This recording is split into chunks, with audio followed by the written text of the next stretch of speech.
It was someone was coming from Portugal, I think it was. They come from Portugal. But they were coming to the area for relocation. So a lot of people from different countries, they come to the UK because they're looking to find a new house, start a new life, find a new job.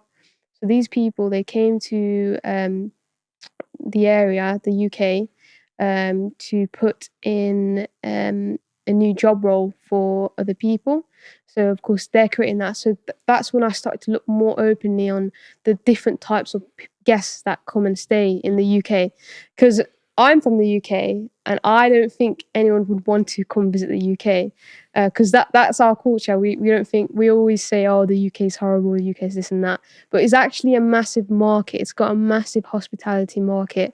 Hospitality is the second biggest, one of the second biggest industries in the UK. I think the first one is real estate, I think, and then the second one is hospitality. So there's always going to be a market for hospitality. A lot of people get scared of saturation. They get scares of, will this work or will this not? Every year, 40 million people are coming into the UK. Over 40 million people are coming into the UK to stay for hospitality. So yeah, that was my first guest that stayed for 2 months. And then again, I got another 2 months, and it just started rolling like that. And what is the difference? Like, why weren't these people just renting a normal house as opposed to yours? Yeah, so with a lot of international guests, they aren't able to rent an actual residential property. The reason being, the minimum is 6 to 12 months.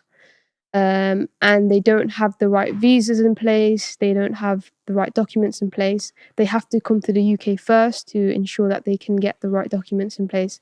Now, this process can be 1 to 3 months or even more. So they need somewhere to stay while they're doing that. So I think that's where we found our market of international guests coming in, where they're looking to move into the UK, but they just need accommodation while they're doing that. And that's still on Airbnb and Booking.com.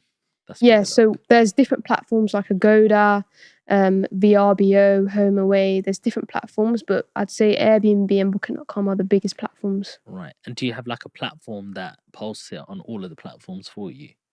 Yeah, there are some platforms that do that. At the moment, we're looking at more direct bookings, but I think it's called Travel Nest. So when you go onto Travel Nest, it allows you to advertise it, upload it once onto Travel Nest, and then it uploads it onto many different websites that I haven't even heard of.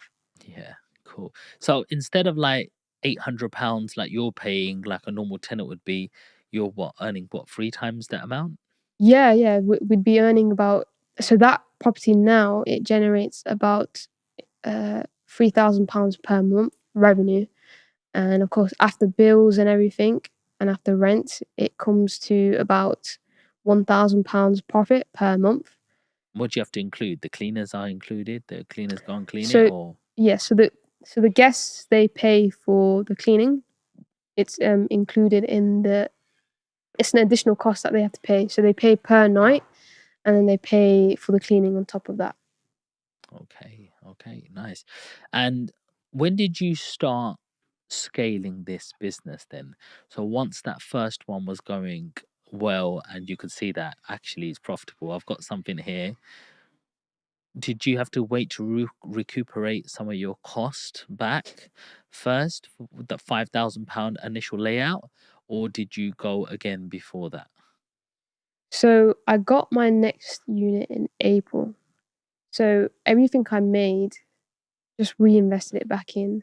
I didn't use any of the profits for myself. I haven't even broken even from the initial setup cost of £5,000. I haven't even broken even from that.